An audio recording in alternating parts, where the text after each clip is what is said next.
इसमें कह रहा है हमें चित्र को देखना है और हाँ P A P A P A यहाँ से लेकर यहाँ तक की जो लंबाई है वो 8 सेंटीमीटर है। यहाँ से यहाँ तक 8 सेंटीमीटर है। P D P D P D यहाँ से लेकर यहाँ तक की जो दूरी है ये है 4 सेंटीमीटर और सी डी यहाँ से यहाँ तक की जो दूरी है 3 सेंटीमीटर। तो हमें ए बी यहाँ तक की दूरी निकालना है। क्लियर? फिगर को देख के देखो, ध्यान से देखो, इसमें क्या होगा, इसमें हम लोग आसानी से निकालेंगे। ये क्या हो जाएगा, हम करेंगे पी सी, ठीक है, पी सी बटा पी बी और पी ए बटा पी डी। अब सवाल करेंगे सर ऐसा कैसे हुआ, क्यों हुआ, है ना। देखो अब थोड़ा यहाँ मैं समझाने का प्रयास कर रहा हूँ, आएगी समझ में, थोड़ा सा धैर्य रखो। इसको हम क्या करेंगे, इस बिंदु को और इस बिंदु को मिला देंगे ऐसे, ठीक है, ऐसे हम मिला देंगे। और ये बिंदु और ये बिंदु को अगर हम ऐसे मिला देते हैं, अब ध्यान दो, ये त्रिभुज बना दो ठो। एक ठो त्रिभुज कैसा बना, ये बड़ा वाला, ये पूरा त्रिभुज है ना। एक दूसरा त्रिभुज ये बना, ठीक है। अब देखो इसको ऐसे देखते हैं, यहाँ थोड़ा सा कहाँ चला गया, रुको। ये जो त्रिभुज देखो ये ऐसे है ना, इसको हम ऐसे अगर खड़ा कर देंगे तो ये ऐसे त्रिभुज बना है ना, वही है ना। ये P, ऊपर में P, ठीक है, उसके बाद ये B, ये D और ये D, ये A, ये C और ये C, ठीक है। तो इसको हम खड़ा कर देंगे तो ऐसे बन गया। अब ये एक तो त्रिभुज ये बन गया और दूसरा ये बड़ा वाला त्रिभुज बन गया। अब हम इन दोनों ही त्रिभुज की अगर बात करेंगे तो दोनों ही त्रिभुज जो है समरूप त्रिभुज है। अच्छा देखो, यही वाला जो प्रश्न है ना, सिर्फ इस तरह से ये हम लोग का दे करके इस क्लास 10th का ही एनसीईआरटी का जो बुक है उसका प्रश्नावली चैप्टर नंबर 6 प्रश्नावली 6.6 का क्वेश्चन नंबर 8 को देखोगे तो उसमें क्या कहा है कि ये जो दोनों ही त्रिभुज है, ये त्रिभुज और ये बड़ा बड़ा त्रिभुज, दोनों त्रिभुज समरूप है, ये सिद्ध करने के लिए बताया गया है कि इसको सिद्ध करें कि ये वाला त्रिभुज और ये बड़ा वाला त्रिभुज समरूप त्रिभुज है। तो उसको देखोगे तो फिर ज़्यादा समझ में आ जाए। तो हम पाएंगे क्या कि ये दोनों ही जो त्रिभुज है क्या है, समरूप त्रिभुज है। क्या है, समरूप। और समरूप त्रिभुज में क्या होता है, अच्छा चलो इसको भी देख लेते हैं। यहाँ देखो ये त्रिभुज ऐसे हैं, ठीक है, ऐसे हैं, ये वाला P, ये वाला D और ये वाला B। अच्छा इसको हम क्या करते हैं, ऐसे अगर पलट दें, ऐसे हम क्या करते हैं, पलट देते हैं, राइट। तो पलट देंगे तो क्या हो जाएगा, ये P और ये D इधर में आ जाएगा ना, ये D और ये B। तो अब हम क्या करेंगे, इन दोनों ही त्रिभुज को अगर देखेंगे तो दोनों ही त्रिभुज जो है समरूप है।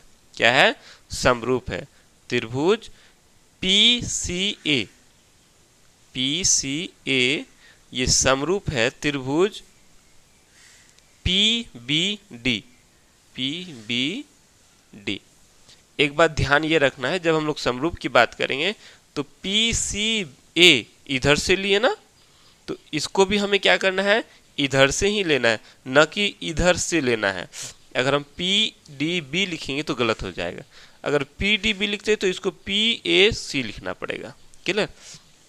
तो देखो ये दोनों ही त्रिभुज जो है समरूप है। और समरूप त्रिभुज में क्या होता है, जो भुजाओं का जो अनुपात होता है वो बराबर होता है। मतलब अनुपात बटा में करेंगे तो ये PC और PC बटा PB उतना ही होगा जितना कि PA बटा PD करेंगे, और उतना ही होगा जितना कि हम लोग CA बटा BD करेंगे। समझ में आई बात। समरूप त्रिभुज में ये खासियत होता है। क्लियर। चलो, तो समझ में आ गया ना। अब अभी हमें यहाँ समरूप त्रिभुज सिद्ध करने की जरूरत नहीं है, हमें ये पता है कि ये बड़ा वाला त्रिभुज और ये पूरा त्रिभुज जो है समरूप त्रिभुज। समझ में आई बात। तो पहले हमने PC लिया, उसके बाद PB लिया, क्योंकि इस त्रिभुज का ये बड़ा वाला भुजा है और इस पूरे त्रिभुज का ये बड़ा वाला भुजा है। ठीक है, तो ये बड़ा वाला भुजा बटा ये बड़ा वाला भुजा कर दिए। उसके बाद ये PA इस पूरे त्रिभुज का छोटा वाला भुजा है और PD ये इस त्रिभुज का छोटा वाला भुजा है। तो PA बटा PD। क्लियर, समझ में आ गया कैसे हुआ। चलो अब देखो, अब हम क्या करेंगे, मान बैठाते चलेंगे। PC, हमें PC मालूम है, PC, हाँ PC दिया हुआ नहीं है। चलो PC को हम लोग ऐसे लिख सकते हैं, PD जोड़ CD, PD जोड़ CD, नहीं बटा में PB का मान दिया हुआ है। चलो PB का भी मान नहीं दिया, CD, उसके बाद PA, ये PA पूरा मान दिया हुआ है। तो चलो PA हम लोग ऐसे लिख सकते हैं, PB को इस पूरे में से PA में से हम AB को घटा देंगे, PA में से हम AB को घटा देंगे, इस पूरे में से यहाँ से काट के फेंक देंगे। ये पूरा PA में से हम लोग AB को काट के हटा दिए, माइनस कर दिए, तो क्या बच गया, PB बच गया।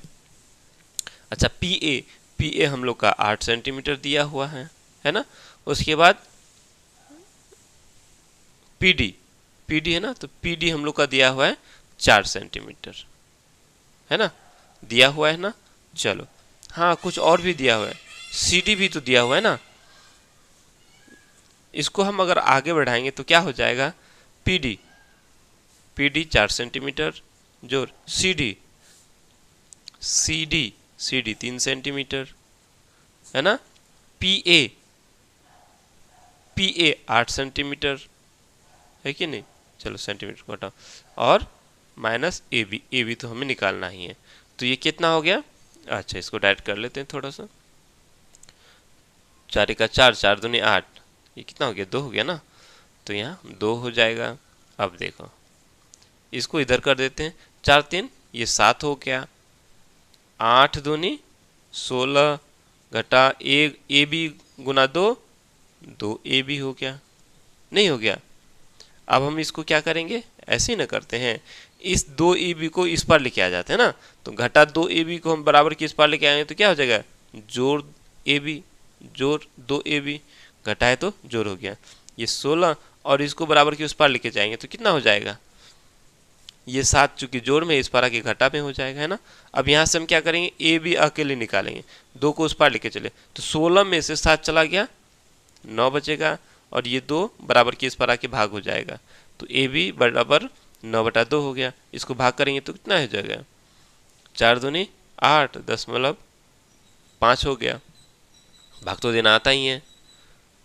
तो AB का मान कितना आ गया, 4.5। समझ में आ गई बात, कैसे आया, नहीं समझ में आया पुनः एक बार देख लेना, ठीक है। तो 4.5 ऑप्शन नंबर D हो जाएगा।